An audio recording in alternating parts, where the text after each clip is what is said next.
And in this segment, we're going to talk with Mark Balwinski about the Syrian invasion. The country is still considering going in there. My beliefs, Mark, is that you cannot rescue a people from their own government. When you go in and try to do something like that, what you're doing is you're taking the responsibility away from the people that should be responsible for that government. In other words, people have to be responsible for their own government. And if you're going to go in and take it over, well, guess what? You got to stay there now, because you are now in charge of that country. You're in charge of the government.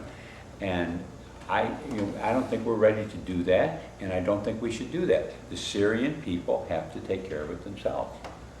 Well, I think, that's one of the arguments that's been made on the media, in the media, on the news that we've seen. This is a civil war. There is a fight of ideology between the people who live there. That's one of the major concerns, I think, that we have to address, is it really our business as a nation and society to go in and tell a sovereign government what they can and can't do? Beautifully said. That is exactly the question, and somewhere along the line, I think we have to figure out that we can't.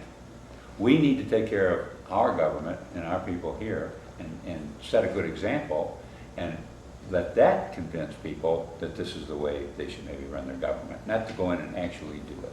Well, if we're going to lead by example, we do a very poor job. That's the problem. Right now, we have 2 wars that we're paying for that were put on the credit card from previous administrations that we still don't have the resources or the wherewithal in order to be able to cover the expense. Now we're looking at adding another one, and we have a government that is shut down, and we are days away from looming fiscal chaos. This is absolutely a preposterous notion. When Vladimir Putin, the president or prime minister or whatever he's calling himself this year over in Russia, has to write an op-ed to the United States citizenry that's published in the New York Times urging that we use caution, the world has some serious problems, and it's time to pay attention. Well, at least we got something sensible. It came from a very strange place, but the point is that if we are going to leave, if we're going to be a free country and not just be a fascist state that goes in and takes over other countries by force and makes them behave the way we want them to behave, if we're going to be a free country and allow that same respect to other countries, then we have to set by example. We can't just go in and invade places and make them behave the way we want them to behave by use of force. And what you point out is the big problem with that, is that we have to set the good example, and we aren't setting a good example at all. And I guess one of the arguments is if we would get away from this money we're spent on imperialism, maybe we could leave a little bit more of it here, and we could do a little better with our own economy and do a little better with our own people in the way we... Absolutely. If we invested in our own infrastructure and we made investments in our own people, the benefits to our society as a whole would be greatly improved. But right now we have a chosen few that serve as our elected representatives, and they work to benefit themselves and their friends rather than society as a whole. And that's a great disservice to the people who make this country what it is. If you go back historically and you look at the Monroe Doctrine, it said, the U.S. would be wise to stay out of the world's affairs and concentrate its efforts on its own country and its own people. I think that's what we're missing the boat on. By going out and acting as the world's policeman, we do a great disservice to all of the people here who rely on us for help. I think that's very true, and although I don't quite go along the idea that we rely on the government for help, when the government goes into those other countries, that's a very expensive proposition. So they're taking the money from the individuals, the taxpayers, money that they could use for their own lives and maybe buy a new house or a new car or something like that. They're taking that money away from them so that they can use it to support an army that's invading another country.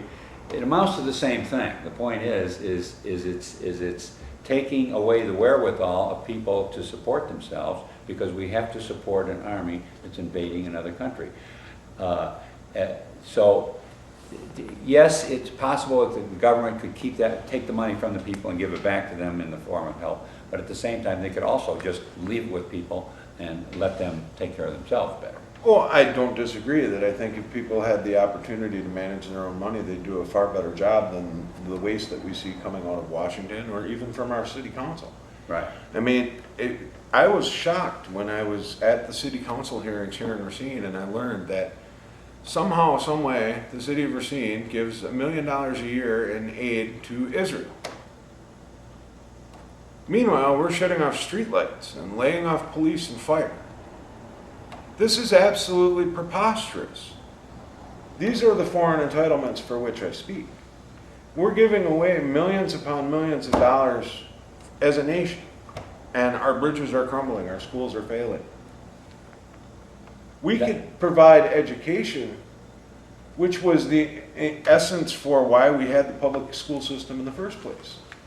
There's no the reason why Jerome I. Case High School is named J.I. Case and William Horling. They were the great industrialists of our city. Those people, when they were here, knew that they needed an educated workforce to work for them. But at a point back in previous history, industry got rid of their commitment to the education and said, let the state fund it. Now you have private industry that comes back and says, we'll educate your kids, give us your school voucher for $6,400 a year per kid. So isn't that an entitlement as well? Isn't that waste from help? We have a lot of school choice supporters that are out there. This is another one of those issues where we're taking money from our tax dollars that's used collectively for all of our resources, and now we're allocating it for just a select few. Well, I think in setting the good example that we talked about, maybe the good example we need to set is leave people alone and leave them with their money. Exactly. All right. Thank you. Good. All right. We'll end off that with that, and thank you very much for coming, Mark. Appreciate it. And Love to we'll come see back. you all again the next show.